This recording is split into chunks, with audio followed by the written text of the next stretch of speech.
Greetings, captains. Gunship here. Hope you're doing well. Today we are doing a review of the new Russian battleship, the Parizhskaya. And what a ship it is. I have been asked by quite a few people, because I was quite quick to get the battleship. I had it researched in a couple of days, and I have since spaded it. Is it any good? Is it OP? Well, to answer that sort of question, we probably have to look a bit closer than just these, screenshots I was going to say, but this video of me shooting down various ships. I mean, there is some telltale signs when you're looking at the video here in the background. It's no slouch when it comes to killing other ships, all kinds of ships. And there also seems to be quite a change to the latest patch to how easy it is to kill other battleships. It sort of leads me into another discussion about repair costs and so on. It's definitely worth going for, no doubt about it. But let's try and put a bit of data against it and see if you will come to the same conclusions as I have. Let's talk specifically about the firepower of the main guns. So to start off with a reference and just to show you or give you an idea about the calculation behind it, here's the reference point here with the Poltava Maria. Essentially 12 guns for a broadside. For a sap shell, that is 55.2 kilos of TNT. And the return of fire with a top crew like ace crew, they can fire every 33.3 seconds.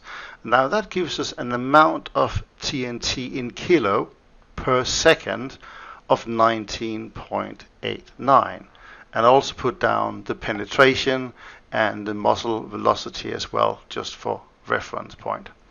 Now if we here look at the whole list, you can now see I put down different battleships from different nations. So we got the Wyoming Kaiser, Colossus, Dante, Hyūga, and so on.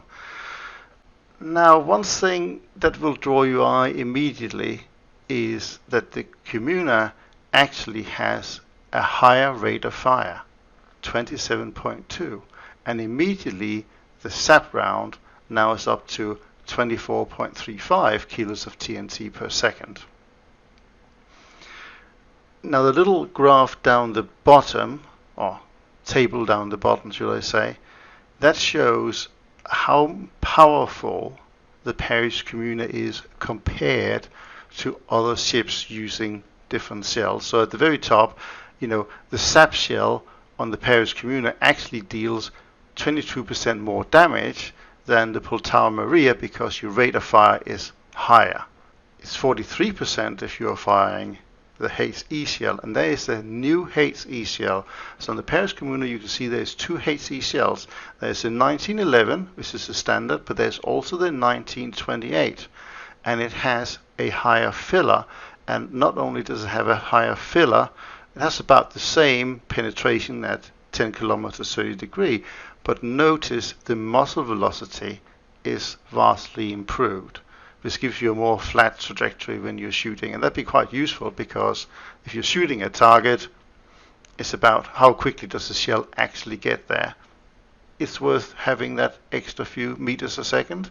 It makes a difference, trust me. The only ship that the Parizhskaya is not as good as or vastly better is the Japanese Hyūga.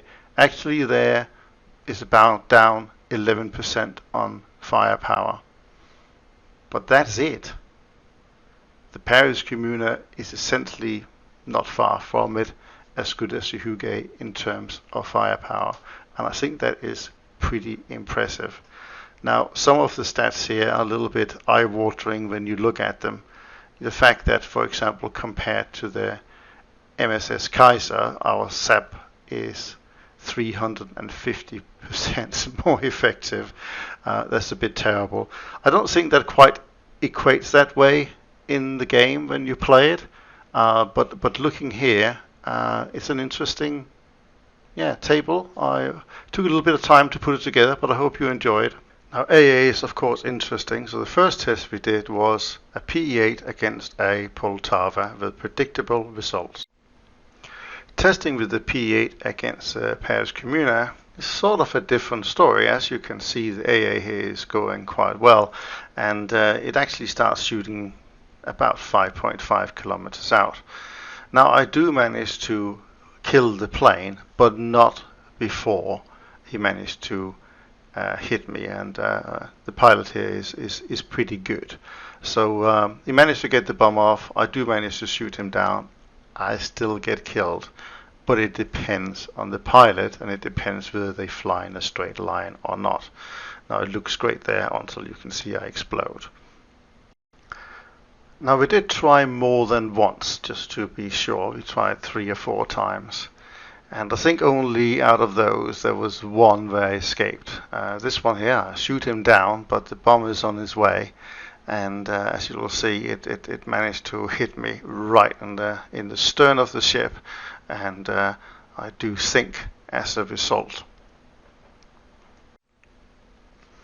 We then tried with the American BTD. It's maybe more maneuverable, and our pilot here does his very best to try and avoid the flak coming in from the battleship. However, the bomb, as you can see, is dropping it right there. It's just not as powerful as the one of the PE8, and although it lands quite close to the ship, it just does minor damage. So essentially here we are talking about a win for the battleship. We of course tried more than once with BTD, and here we go again. As you can see, I do manage to get an early critical hit, but it does manage to get a bomb up just there, as you can see. And while I do kill him, it's a good hit, pretty much in the middle of the ship. But the ship actually survives, so all credit to it. It does take a bit of repairing, but I'm okay and good to fight another day. So that's another win for the battleship. So we move on to the Japanese. So here we got the B7A2 bomber. This is again very popular. Carries an 800 kilogram bomb or a torpedo. And as you can see, he's trying his best to see if he can get close. But that's another 1-0 for the battleship. Second try with the B7A2.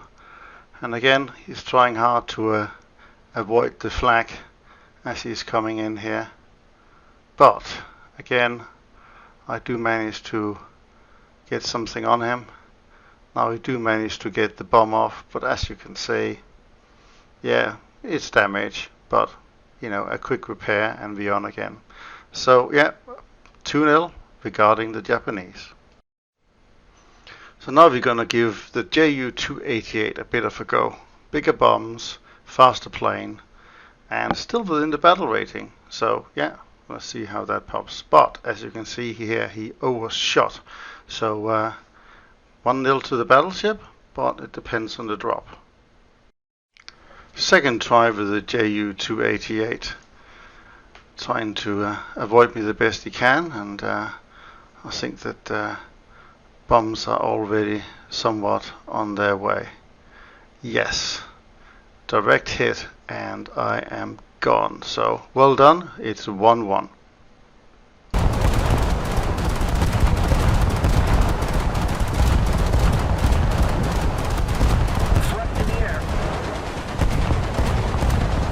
Okay, bombs away.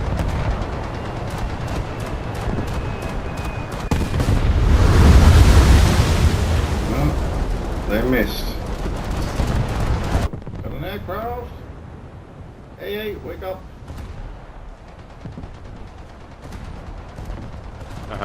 Oh, I hit it as well. This new battleship's AA is just phenomenal. Critical. Yes, you will be dead. The bottom line of the AA is simply this. It is good as many of medium-sized cruisers in the game, and you feel quite well protected. It's not unbeatable. You can certainly still kill the battleship using a plane, but it's night and day compared to any other current battleship. So let's have a quick look at the ship here in X-ray vision. And I'm actually starting you off with the Poltava not the Parizhskaya. And you can see here there's coal bunkers along the side, and you can see the 4 main guns. Take that image, and then let's switch over to the Parizhskaya. So guns, of course, are the same, but you can see that the fuel tanks are now all the way along. So it's an upgraded ship, different propulsion. It lies a lot heavier in the water than the other ship as well. You see that when you sailed around it. It's almost like it's constantly about to sink, but it isn't, of course.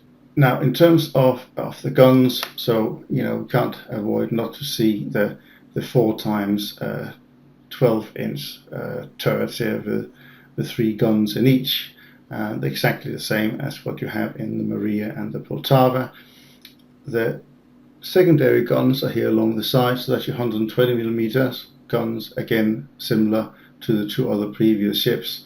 But new on this ship and very much improved is the AA, and that's a massive thing for this ship. So starting off with, you've got the main 76mm guns here, and they get the fuse ammunition, so time fused ammunition, and that worked really well. So you have 3 in the stern and 3 after here as well. You also have a 16 37mm cannons, and they are spread out a bit all over the place. A lot of them are on top of the turrets, so you have like 12 just on top of all the turrets, and you can also see that some of here are sort of in these masts as well. So very well protected with 37mm. There is also 12.7mm guns, and they're sort of a bit hard to find if you don't immediately know to look for them. But as you can see here, they're sort of sticking out on the side, and I think there's a few here at the front as well. All in all, quite a powerful AA combination for this ship. Certainly compared to any other of the battleships we currently have, this completely dominates all of them. Let's have a quick look at the armor here. So of course you have the main belt going alongside the ship. Works very well against torpedoes in the 1 meter depth, not so much the 4 meter one, but you can see it does go quite deep down, and that is great. Typical, very similar, and the first couple of decks compared with the Poltava. You just have the ball cement here obviously go a little bit higher up for the steering and for where they're calculating out the aiming and so forth. Quick look at the Poltava just to compare. It's just a bit lower, but of course you've got the coal bunkers down here underneath that you didn't have on the other ship. You see the thickness here is exactly the same of 225mm. Let's sum it all up. Is this ship OP? Well, if you're considering the firepower is pretty much as good as the Hyūgai, and if you consider that the AA is as good as many of the cruisers in the game, not better, but up to. Yes, it is the best battleship in the game, full stop, right now. None of the others can touch it when you take those 2 combined elements. So should it still be a 6.0? Not in my opinion, but then I also think something like the Hyūgai probably should be a 6.3. I hope Gaiden have some fantastic 6.3 battleships coming our way, because otherwise this does not make any sense. And that's before I talk about that it's the cheapest one to repair currently. Gunship over and out.